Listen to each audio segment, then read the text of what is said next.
Janasena party రాష్ట్ర అధ్యక్షులు deputy CM Pawan Kalyan పై వైసీపీకి చెందిన కాపు నాయకులు చేసిన వ్యాఖ్యలను రాష్ట్ర civil supplies corporation director, Janasena party regional coordinator కడలి ఈశ్వరి ఖండించారు. కాకినాడ రమణపేటలో గల ఆమె నివాసంలో ఏర్పాటు చేసిన మీడియా సమావేశంలో వైసీపీ కాపు నాయకులు తమ మాట తీరును మార్చుకోవాలని, లేని పక్షంలో జనసేన పార్టీకి చెందిన వీర మహిళలంతా కలిసి తగిన బుద్ధి చెబుతామని హెచ్చరించారు. ఈ కార్యక్రమంలో జనసేన పార్టీ వీర మహిళలు హేమ, రాగిణి, సురేష్ నాయుడు, మాలతి, లీలా, మరియా, జాహ్నవి, రోజా, సత్య తదితరులు పాల్గొన్నారు. 21 సీట్ వచ్చినప్పుడు కూడా అదే మాట మీద ఉన్నారు. ఇంకా ఆయన సీట్లన్నీ గెలుచుకునే సీఎం అయినా కూడా అదే మాట మీద ఉంటారని చెప్పేసి మేమందరం కూడా నమ్ముతూ ఈ రోజు అక్కడ ప్రెస్ మీట్ పెట్టడం జరిగింది. అలాగే మేమందరం కూడా ఆయనకి ఎప్పుడు కూడా ఆయన వెనకాలే ఉంటాము, ఆయనకి మద్దతుగా ఉంటాము. మేమందరం కూడా ఆయన్ని ఇంకొకసారి ఆయన కులాన్ని అంటగట్టి మీరు ఇంకొకసారి ఇలా ప్రెస్ మీట్లు పెట్టి మాట్లాడితే కనుక మిమ్మల్ని ఎవరిని ఊరుకునేది లేదు. ఇక్కడ ఉన్న ఆడవాళ్ళందరూ కూడా ఒక్కొక్కరు ఒక్కొక్క వీర మహిళలందరూ కూడా ఒక్కొక్కరు బయటకు వస్తారు.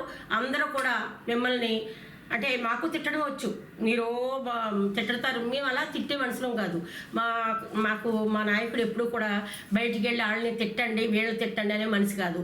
అలాగే కూటమి ప్రభుత్వం ఎప్పుడు కూడా ప్రజలు ఎలా ఉండాలి, ప్రజలకి ఏం జరుగుతుందనే చూస్తున్నారు. సీఎం చంద్రబాబు నాయుడు గారు ఏంటి, పవన్ కళ్యాణ్ గారు ఏంటి, లోకేష్ గారు ఏంటి, వీళ్ళందరూ కూడా అందరూ అనుకుని చేస్తున్నారు. ఏది చేసినా ప్రజలకు ఏది మంచి జరుగుతుంది, మనం ఏం చెయ్యాలి అన్న విధంగా వాళ్ళు ముందుకు వెళ్తున్నారు తప్ప, అందుకే కూటమి ప్రభుత్వం కూడా ముందుకి వెళ్తుంది. మా నాయకుడు ఈ ప్రజలకే కాదు మన మోడీ గారికి కూడా నచ్చారు అంటే ఆయన ఎంత మనిషి, ఎంత కల్మిషం లేకుండా ఉంటారో ప్రజలే అర్థం చేసుకుంటున్నారు.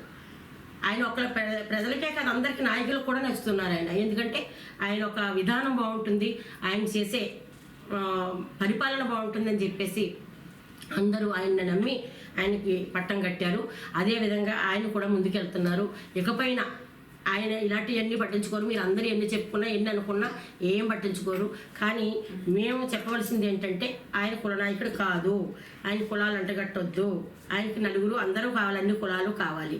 ఇది మాత్రం మీరు అందరూ గుర్తుపెట్టుకుని రాబోయే 29కి మా కూటమి ప్రభుత్వం ఒక రేంజ్లో ఉంటుంది. మీ వైఎస్ఆర్ పార్టీ నేలమట్టం అయిపోతుందని మాత్రం మేమందరము కూడా ఘంటాపథంగా చెప్పగలం.